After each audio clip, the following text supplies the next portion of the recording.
जैसे अपने लोग भगवत गुणगान, भगवत दास हैं, सब भगवत यशो गायक हैं, उनके यश का गान करने वाले। तो हमारे जीवन का चरम लक्ष्य होना चाहिए स्मृति। पर ये चीज थोड़ा हट जाती है। कथयंति च माम नित्यम, ये तो हो सकता है, लेकिन तुष्यंति च रमंति च, इसमें अंतर आया जाता है। अपमोचन करने का तो अमोघ उपाय है। जैसे कभी भ्रूण हत्या, गर्भ हत्या किए हुए गृहस्थ जन होते, और हम कई बार सत्संग में बोले हैं कि तुम्हारी दुर्गति पक्का होगी, तुम खिलवाड़ मत समझ लेना। अब वो डर के जैसे है भी कोई, ऐसा वैसी बात नहीं है, बहुत बड़ा अपराध है। एक नाम में पूरा हिसाब बदल जाएगा, एक नाम में हिसाब बदल जाएगा। एक नाम त्रैलोक तारे, जो न ले सो जन्म हारे। के प्रवचनों को सुन सुन के लोगों में बहुत बड़ा रुझान हुआ है।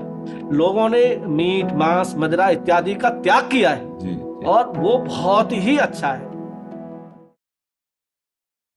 आप हमारे कथा प्रवक्ता सुमंत कृष्ण शास्त्री जी हैं, आप हरिहर मुदगल शास्त्री जी हैं, आप अशोक शास्त्री जी हैं। महाराज जी आपके दास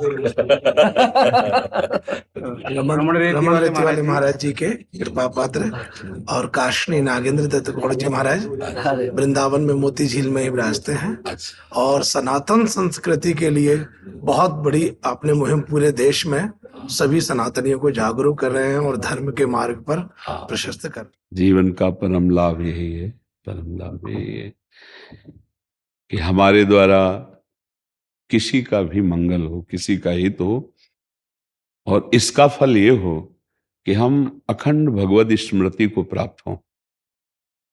क्योंकि ये सब जितने भी हमारे साधन के अंग हैं, उस अंग की पूर्णता प्राण शक्ति है स्मृति। जितना भी शास्त्र में साधन वर्णन किया गया है, वो मानो शरीर का अंग वर्णन किया गया है, और जो शरीर का संचलन है वो जैसे प्राणों से होता है, ऐसे साधना का प्राण है स्मृति। यदि भगवद स्मृति विहीन बड़े से बड़ा साधन, तो लोक लोकांतर के सुखों की प्राप्ति हो सकती है, लेकिन भगवत साक्षात्कार नहीं, भगवत प्राप्ति नहीं। इसलिए हर कार्य करते हुए अच्युत भावना से युक्त होकर स्मृति में डूबने का प्रयास किया जाए। वो चाहे नाम स्मृति हो, या रूप स्मृति हो, या लीला स्मृति हो, या धाम स्मृति हो।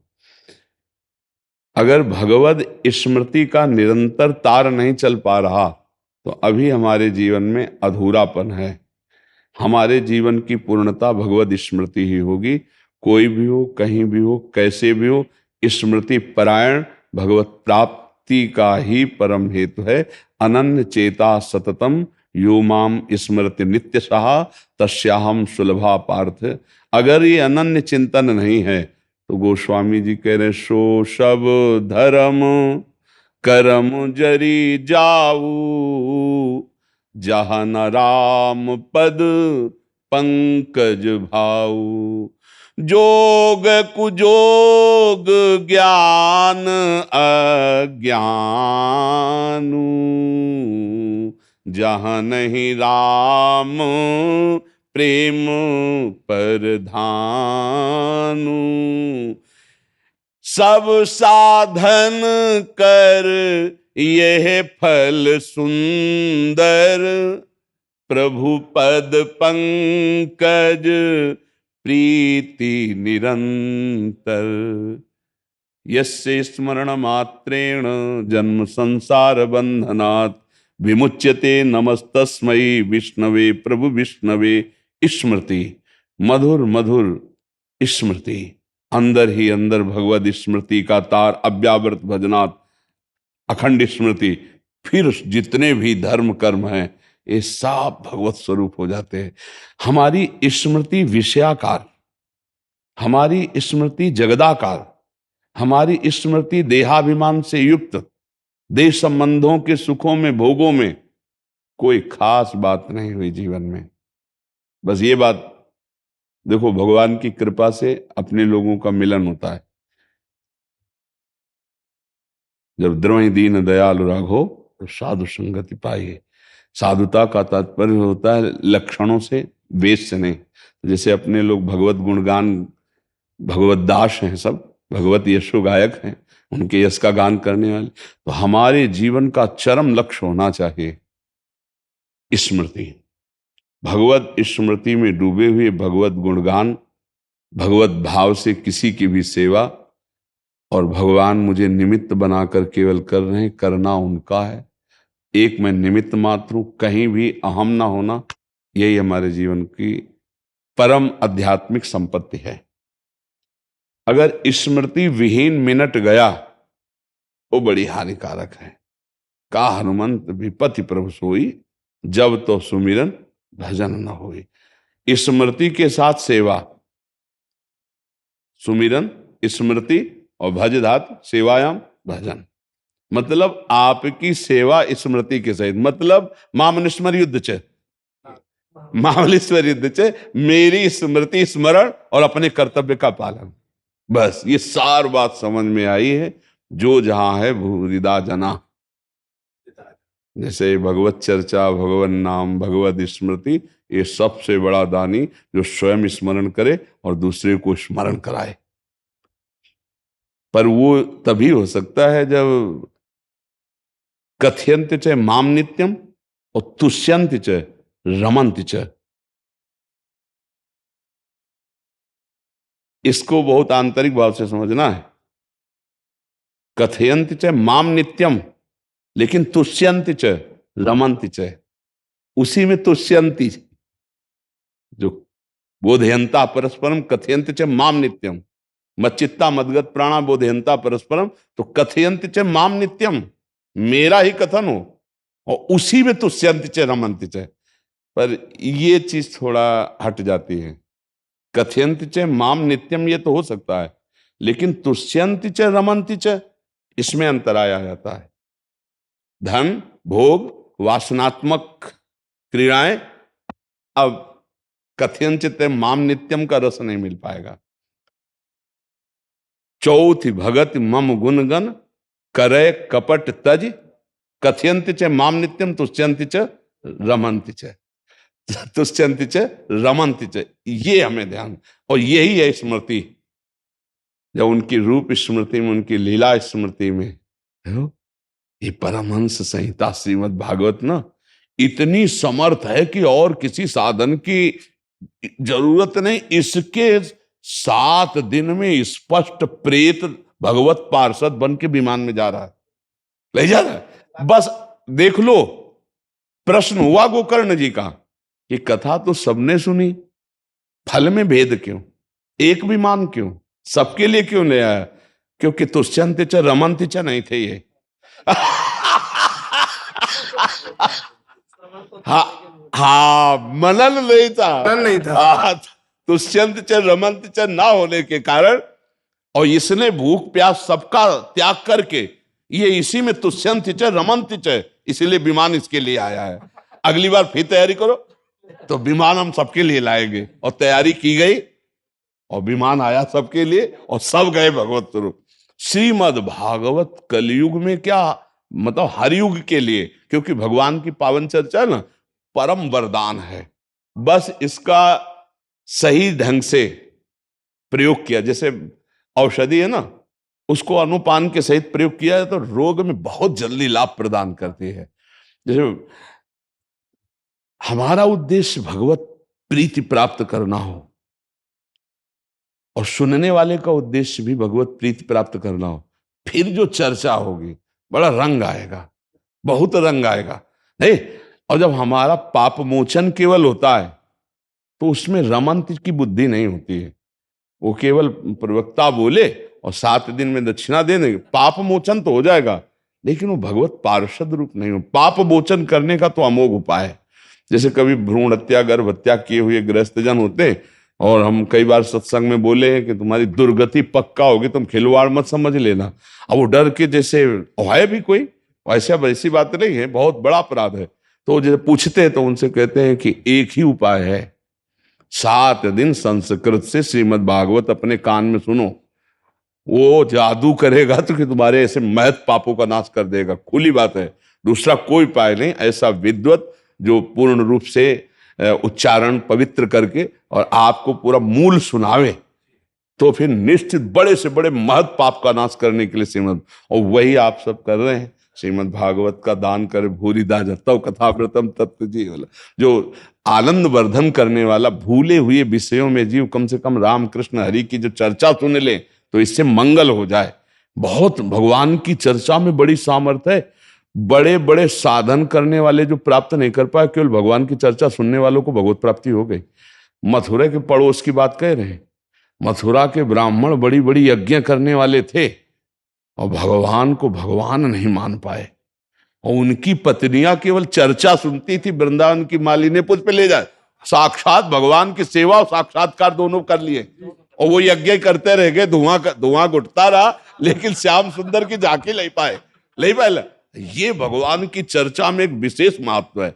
रत्नावती जी ने कोई साधन नहीं किया था, पूरी वैसे ही रानी थी जैसे सांसारिक रानी होती।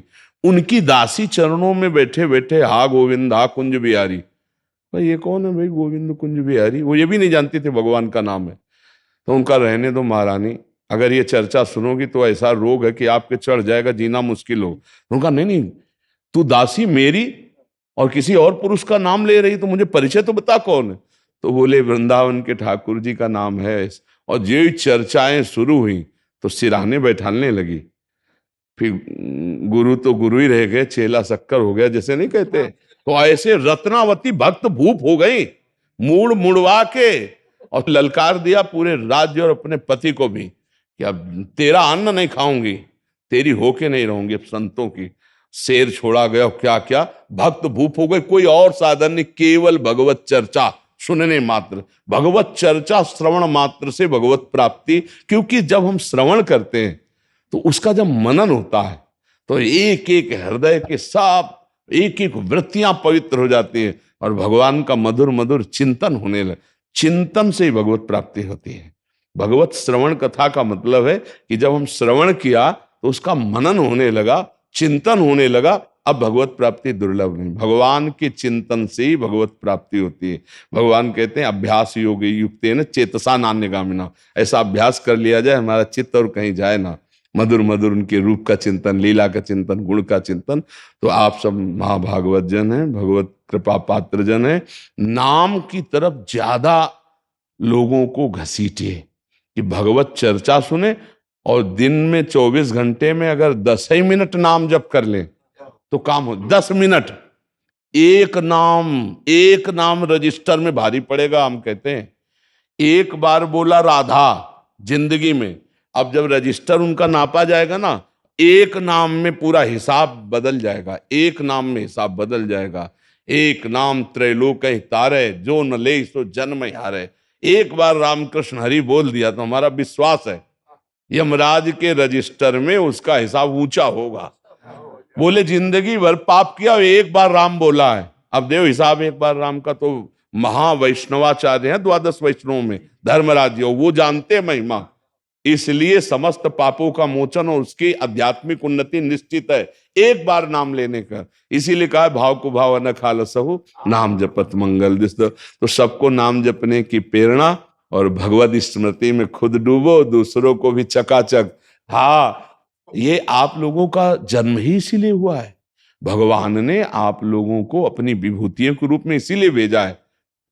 भगवत चर्चा जो हम सुना रहे हैं उसकी कीमत ही नहीं है, कोई दे सकता, कोई नहीं दे सकता। इसीलिए भूरिदा जना, बड़े दानी कह गए भगवत चर्चा करने वाले।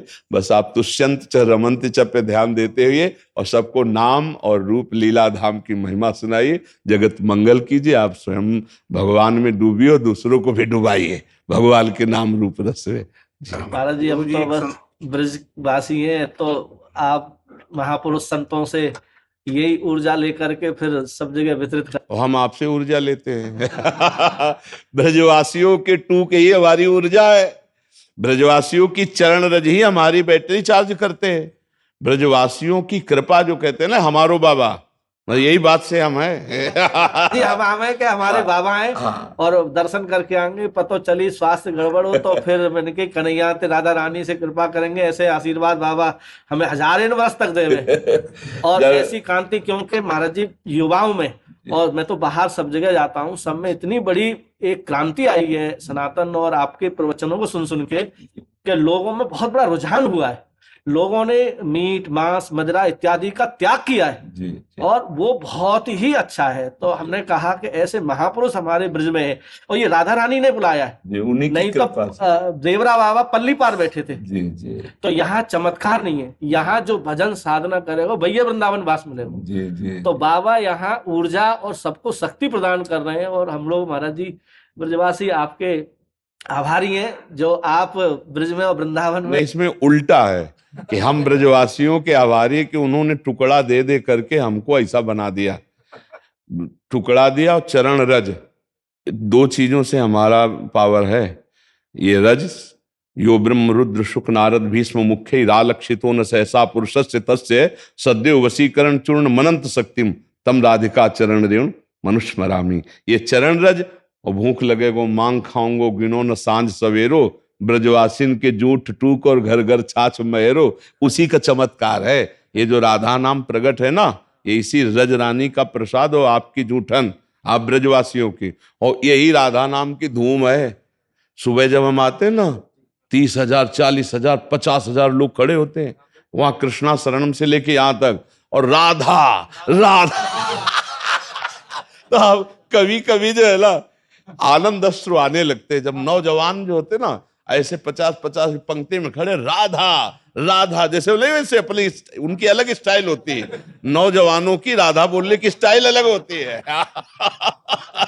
उन्मत्त हो जाते हैं। हाँ, तब खड़े हो जाते हैं हम, और ऐसे होकर एकदम की प्यारी, जो कितनी कृपा है, कितनी कृपा है। ये सब नए बच्चे जो क्लब में जाके उपद्रव करने वाले, वो वृंदावन की गली में खड़े होकर राधा राधा बोल रहे, तो ये केवल कृपा है, ये कृपा की हवा चली है, श्री जी के अनुग्रह की, वही सब प्रताप यही है। साधुल विक्रीडितम। हाँ, तो वो सब राधा नाम के ध्वनि को सुन के सब दूर हो जाते हैं अपने आप। जय जय श्री राधे।